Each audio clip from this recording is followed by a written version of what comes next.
Ameublement Tanguay en première ligne.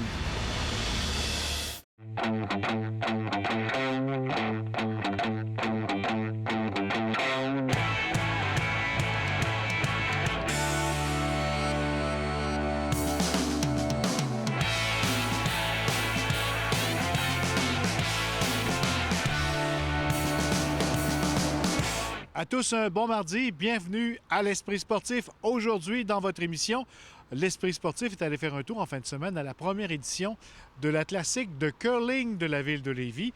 On revient également sur le week-end du marathon SSQ de Québec. Mais d'abord, parlons du week-end extraordinaire des Remparts de Québec.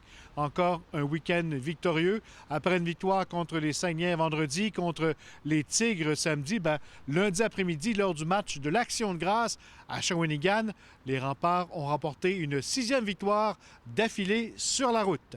Reportage. La troupe de Patrick Roy est demeurée imbattable sur la route en inscrivant lundi à Shawinigan une 6e victoire d'affilée sur les patinoires adverses. À Coxhead devant, revient au filet, le tir de but! Andrew Coxhead marque un but! Après avoir pris les devants en première période grâce au but d'Andrew Coxhead, les Remparts ont accru leur avance grâce aux unités spéciales. C'est en désavantage numérique que Félix Bibeau inscrit sans aide son 4e filet de la saison. Félix Bibeau déjoue habilement le gardien Coulombe et profite du revirement des cataractes.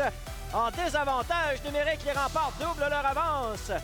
Pour un 2e match consécutif, le jeu de puissance des Diables Rouges a fait des dommages dans cette rencontre face aux cataractes. Anthony Gagnon, avec ses 6e et 7e de la saison, ainsi qu'Édouard Saint-Laurent, son 5e, donne l'avance 5-0 après 40 minutes de jeu. Transversal pour Gagnon, le tir de but! Anthony Gagnon d'un tir vif par le gardien Coulombe, c'est 3-0 Québec. Un bon tir de Gagnon qui n'a laissé aucune chance au gardien des cataractes. Charles Truchon le long de la ligne bleue. Dribble avec la rondelle, remet sur sa droite à Édouard Saint-Laurent. Saint-Laurent descend profondément, revient au point d'appui à Truchon. Truchon s'avance, tire des poignets, arrête Blanchette, rondelle libre. Saint-Laurent au retour de but! Édouard Saint-Laurent loge la rondelle dans la partie supérieure du but. C'est 4-0 Québec. 2-4 en avantage numérique des Diables Rouges.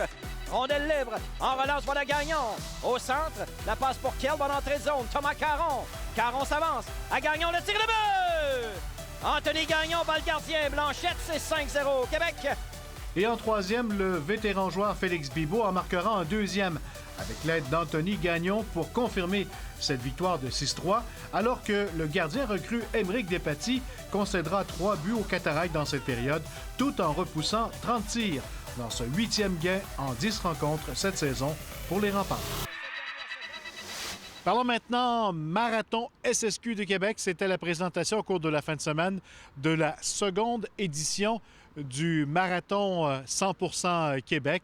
Au total, c'est 8400 coureurs qui ont participé à ce festival de la course, dont plusieurs centaines lors du marathon dimanche. Stéphane Turcot était sur place.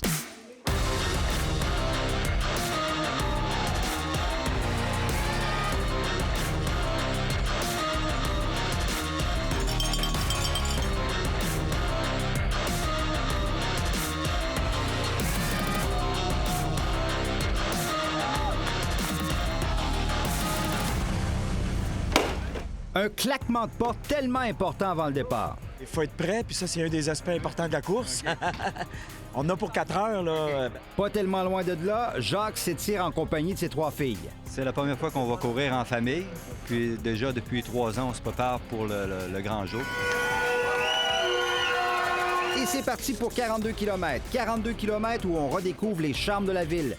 Même notre caméraman Yves était admiratif aux abords de la rivière Saint-Charles. J'aurais voulu faire ça, ça aurait été magique.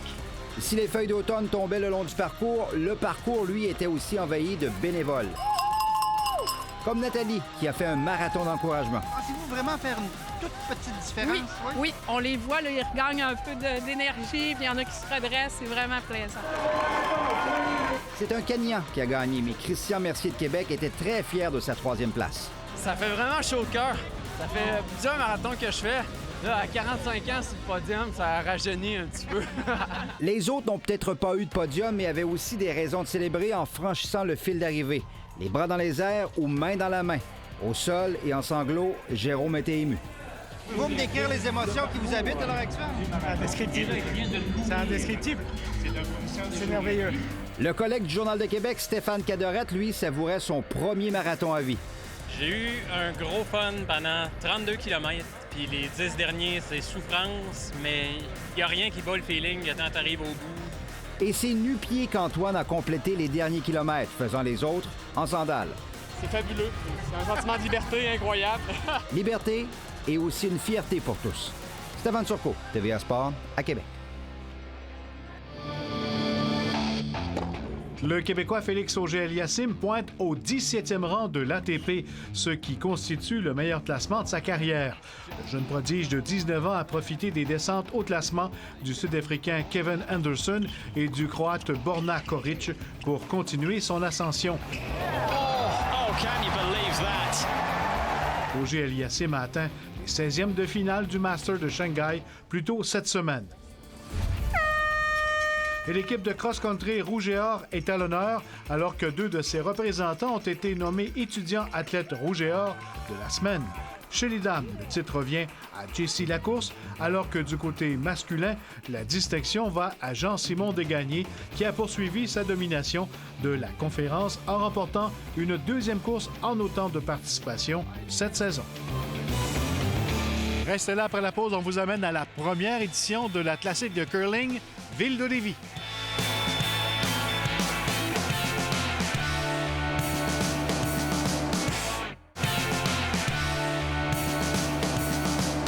Parlons maintenant en curling. La Ville de Lévis était l'hôte en fin de semaine d'une épreuve du World Curling Tour, la première édition de la classique de curling Ville de Lévis, à laquelle participaient plusieurs équipes de haut niveau.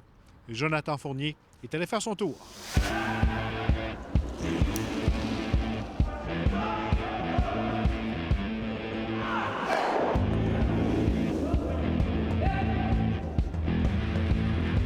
Un gros défi d'organisation, un grand événement de curling à Lévis comme celui-là? Oui, c'est sûr que c'est beaucoup de préparation. On a pensé à ça il y a 1 an. On a fait de la promotion de l'événement l'automne dernier. Puis ce qu'on voulait, c'est essayer d'attirer les meilleurs un peu de l'Est canadien. On a les meilleurs du Québec, mais c'est un objectif d'essayer d'apporter ces équipes-là en donnant des bonnes conditions de jeu comme on a en fin de semaine. Tout ça, bien, ça va se parler, puis ça va peut-être attirer d'autres équipes pour les prochaines éditions. Quelques équipes, quelques athlètes de haut calibre qui sont avec nous en fin de semaine? Ah, c'est sûr qu'il y en a quand même beaucoup. Jean-Michel Ménard, champion canadien, Maxime Elmalé, Éric Sylvain, moi-même. On était dans la même équipe quand on a gagné le championnat canadien. Après ça, il y a des champions provinciaux. Il y en a quand même beaucoup, donc c'est quand même assez relevé comme compétition. C'était important pour nous autres d'organiser de quoi pour le curling. Nous autres, moi, j'ai beaucoup joué au curling, fait de la compétition, puis donner de quoi au curling, puis quelque chose dans la région, faire un gros événement pour que les gens puissent venir voir ça, voir c'est quoi le style de tournoi qu'on joue pendant notre année. On se promène beaucoup, on s'en va en Ontario, on s'en va dans l'Est. Fait que c'est important pour redonner là, à la région ici là, un bel événement là, que le monde puisse venir voir. On a inscrit le tournoi sur le World Curling Tour, fait qu'il fait partie là, des événements fédérés là, par la Fédération mondiale de curling. Donc, ça donne des points pour les qualifications en vue des prochains Olympiques, puis des qualifications pour les plus gros tournois là, du Grand Chelem. L'équipe la plus redoutable sur papier présent à l'événement en fin de semaine, celle de Jean-Sébastien Roy, classé 45e sur le circuit mondial.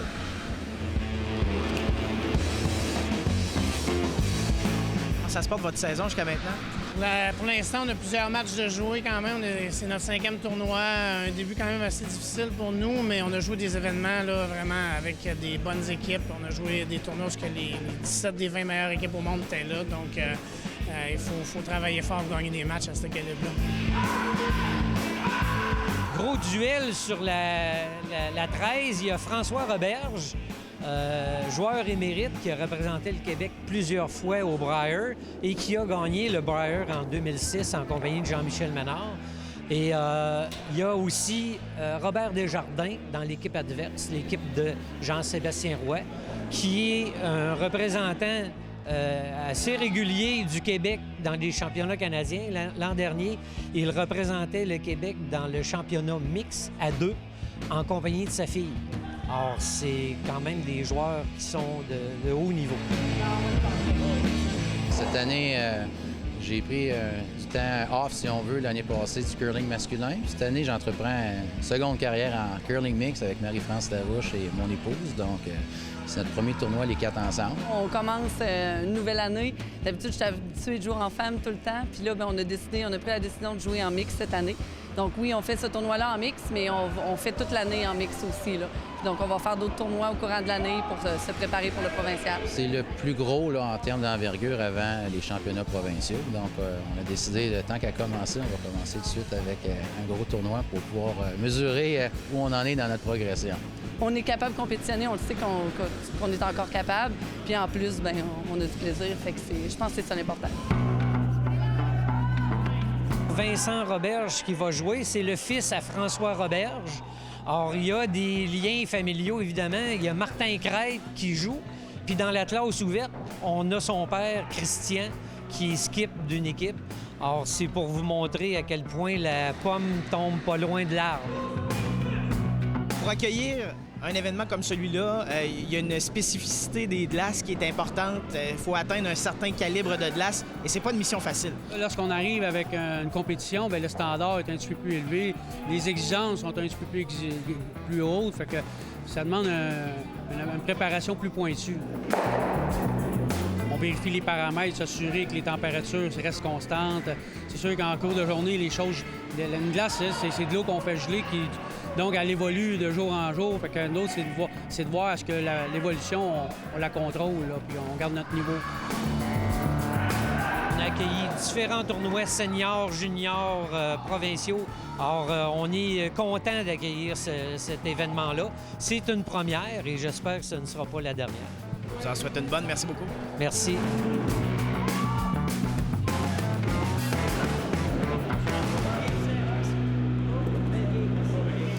En terminant, les gagnants de cette compétition de curling ont été dans la classe élite Vincent Roberge et dans la classe ouverte Gabrielle Lavoie. Félicitations. Voilà qui complète l'Esprit sportif pour aujourd'hui. On se retrouve demain mercredi. Bye tout le monde.